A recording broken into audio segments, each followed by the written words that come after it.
हासिल कर ली, बल्कि उनके मुकदमात भी वापस हो गए, पाकिस्तान पीपल्स पार्टी के भी हो गए। तकरीबन कोई 386 मुकदमात हैं आई थिंक, जो मुकदमात खत्म हुए, और ये 1200 अरब रुपए की कोई इसकी टोटल वर्थ थी। ये तो सारा कुछ हो गया खत्म, और फर्द जुर्म से वो वजीर आजम बन गए।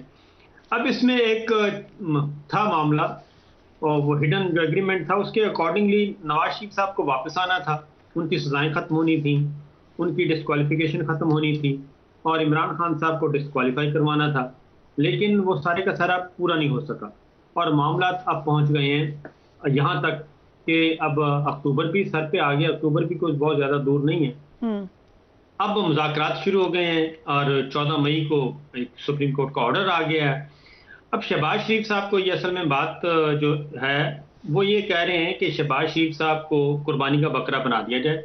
उनको कहा जा रहा है कि आप वजीर आजम बन चुके हैं, सब कुछ हो गया है, अब आप कुर्बानी दे दें। आपने फंड रिलीज नहीं करने, 14 मई को इलेक्शन नहीं करवाने, और आप रजिस्ट करें, आपकी कुर्बानी हम दे देते हैं, और उसके बाद फिर अगला वजीर आजम आएगा, वो कोई 2 महीने निकाल लेगा। तो ये सिलसिला इसी तरह चलता रहेगा, और सितंबर में प्रेसिडेंट ऑफ पाकिस्तान जो हैं वो उनका ओहदा खत्म हो जाएगा, उनकी मुद्दत खत्म हो जाएगी। फिर फर्दर 16 सितंबर को चीफ जस्टिस उमर अता बंदयाल साहब का ओहदा, वो भी टेन्योर पूरा हो जाएगा।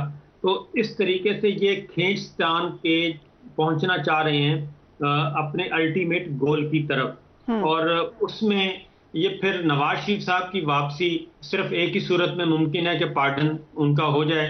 केयर टेकर ये प्राइम मिनिस्टर ये खुद होंगे, जो भी होंगे, बिलावल भुट्टो होंगे, ये शाहिद खान अब्बासी साहब होंगे, और प्रेसिडेंसी में इनके अपने आ जाएंगे मौजूदीन, और उसके बाद फिर ये वो कहते हैं कि हम सिलसिले को आगे बढ़ाएंगे। लेकिन इसमें अगेन एक बात करूंगा मैं कि ये सारी चीजें भी पॉसिबल इसलिए नहीं, इसमें एक और हर्डल आएगी, क्योंकि 13-14 अगस्त को प्राइम मिनिस्टर ये असेंबलियां मुद्दत पूरी कर लेंगी। अब उसके बाद भी प्रेसिडेंट जो हैं एक महीना तकरीबन 20 दिन तक डॉक्टर आरिफ अलवी ही रहेंगे। अब केयर टेकर प्राइम मिनिस्टर कौन सा आएगा, जो नवाज शरीफ साहब की इसकी सजाएं खत्म करने से मुतालिक, इसकी डिस्क्वालिफिकेशन खत्म करने से मुतालिक एडवाइस भेजेंगे प्रेसिडेंट को। ये इसमें बहुत सारी उलझने हैं। इसीलिए ये बार बार ये जो आज की जो मरीम साहबा की तकरीर और उनके जो लाइक माइंडेड लाहौरी ग्रुप हैं, वो किसको कह रहे थे, ये सब के सारा जो पारा चढ़ा है, टेम्परेचर थोड़ा सा बढ़ गया है, शिद्दत और हिद्दत, और मुज़ाकरात खत्म हम नहीं करते। ख्वाजा आसिफ साहब आ गए, आजम नजीर, तारड़ साहब वो खामोश हैं, मरीम साहबा, जवेद लतीफ साहब, ये सब के सब असल है। आर्मी चीफ ने एक तकरीर की है, एक तो DGISPR की प्रेस कॉन्फ्रेंस हुई, उसमें उनसे सवाल किया गया, और उसमें सवाल किया गया कि इमरान खान साहब सिक्योरिटी रिस्क हैं, वो फितना है, फसाद हैं। उन्होंने वो सवाल का जवाब नहीं दिया, और उस सवाल को ऑन नहीं किया, यानी कि उनका ख्याल था कि शायद जवाब दे दिया जाता, जैसे साबिक DGISPR ने कहा था। तो एक तो ये, दूसरा उनसे पूछा गया कि फौज कहाँ खड़ी है। साबिक DGISPR ने भी साहब कभी नहीं फितना या फसाद का इमरान खान साहब को जी, तो वो थोड़ा सा टिल्ट था उनका।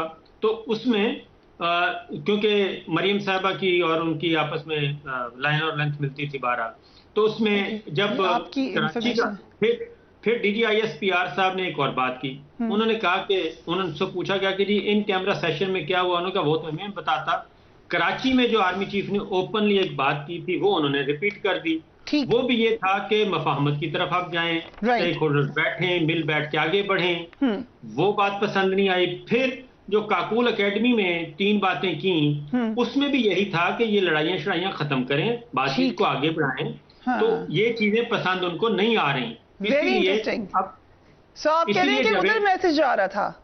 इसीलिए देखें ना, जावेद लतीफ साहब, मरीम साहबा किसको कह रहे हैं, उनके चचा वजीर आजम है, गवर्नमेंट उनकी है, हुकूमत उनकी है, सब कुछ उनका है। तो फिर वो किसको कह रहे हैं कि इमरान खान साहब को सहूलतकारी फराहम की जा रही है, उनको वापस इक़्तिदार में लाया जा रहा है। वो जुडिशरी को कहते हैं, हम कह रहे हैं दिस इज व्हाट दे से अपेरेंटली।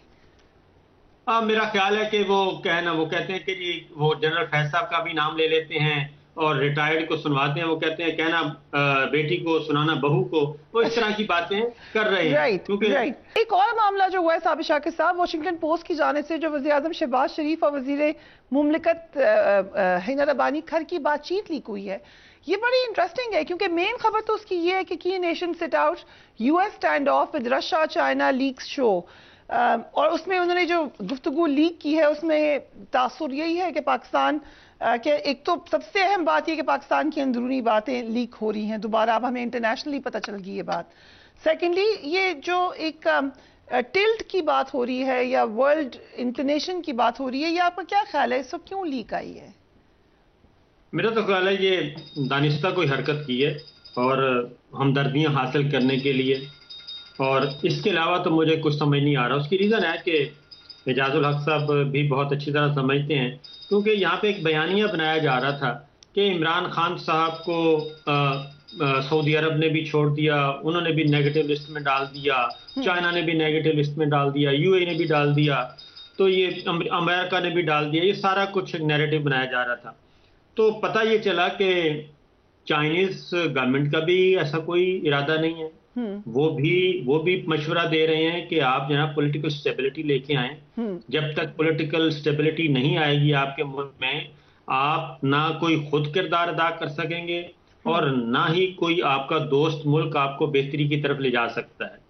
उसके बाद ब्रेट शेरमन ने जो अपनी गुफ्तगू की, उस गुफ्तगू के बाद भी सारी बातें समझ आ गई कि वो तो बिल्कुल दूसरी साइड पे खड़े हैं। वो तो कह रहे हैं कि हमें रूल ऑफ लॉ और डेमोक्रेसी को सपोर्ट करना चाहिए। वो कि इमरान खान साहब के साथ मामला तय करना मुश्किल है और शहबाज शरीफ साहब बहुत ही इजी हैं, तो इसलिए हमें ये इस चीज से निकल के हमें रूल ऑफ लॉ और डेमोक्रेसी और बुनियादी इंसानी हकूक और फ्रीडम ऑफ एक्सप्रेशन इनको सपोर्ट करना चाहिए। फिर बात सामने आई कि Mohammed bin Salman crown prince prime minister जो है सऊदी अरब के, वो सबसे पहले टेलीफोन करने वाले वो हैं इमरान खान साहब को, जब उन पे कातलाना हमला हुआ और पता चला कि इमरान खान साहब और उनके साथ आपस में राब्ते में हैं। तो ये सारी जो चीजें हैं, ये तो बिल्कुल उन्होंने, इनका जो एक बयानिया था या मिस इन्फॉर्मेशन डिसइंफॉर्मेशन फैलाई जा रही थी, वो तो बिल्कुल उसके ऑपोजिट हो गई। अभी आर्मी चीफ विजिट करके आए हैं चाइना का, और उस दौरान ये लीक कर देना, ये कहाँ का है मामला। और फिर इसहाक डार साहब डॉक्टर आरिफ अलवी साहब के पास गए और उन्हें राम करने की कोशिश की और उन्होंने रेजिस्ट किया। उन्होंने कहा कि उनको कुछ 2-3 बातें की गई थी, तो मैं रिपीट नहीं करता। उन्होंने रेजिस्ट किया तो उन्होंने, इसहाक डार साहब ने प्रेसिडेंट अलवी से कहा, आपको पता है, आपका क्या ख्याल है कि हमें सिर्फ ये लोकल जो प्लेयर्स हैं, एस्टेब्लिशमेंट है, हमें सिर्फ ये सपोर्ट कर रहे हैं, हम इन पे नहीं इत्तेफाक कर रहे हैं, हमें हमारे साथ बहुत बड़ी बड़ी ताकतें हमें सपोर्ट कर रही हैं। तो ये चीजें जो हैं, ये कोई वो नहीं है ऐसी जिसके बारे में कहा जा सके। तो अब ये हर मामले में ये पीछे ये झूठे साबित हो रहे हैं। आईएमएफ डील नहीं कर रहा, सऊदी अरब और चाइना जो आपकी मदद कर रहा है, वो ये कह रहा है कि भैया आप पॉलिटिकल स्टेबिलिटी लेके आए, मुज़ाकरात शुरू करें और इलेक्शन की तरफ जाएं, स्टेबल गवर्नमेंट आए। और उधर सुप्रीम ब्रेट शेरमन ने भी ये कहा है कि जो इलेक्शन का हुक्म दिया है सुप्रीम कोर्ट ने, वो कॉन्स्टिट्यूशन के मुताबिक और वो हतमी फैसला है।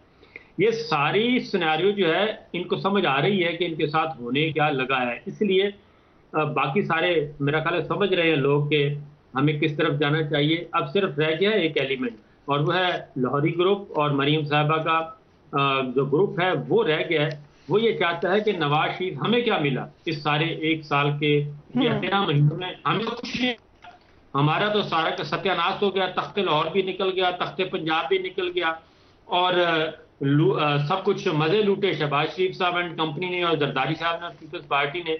इनके अगर आप इनसे गुफ्तगू करें आइसोलेशन में और जरा तन्हाई में इनसे पूछें ये जरदारी साहब के साथ बारे में क्या क्या गुफ्तगू फरमाते हैं। और एक जी ठीक है।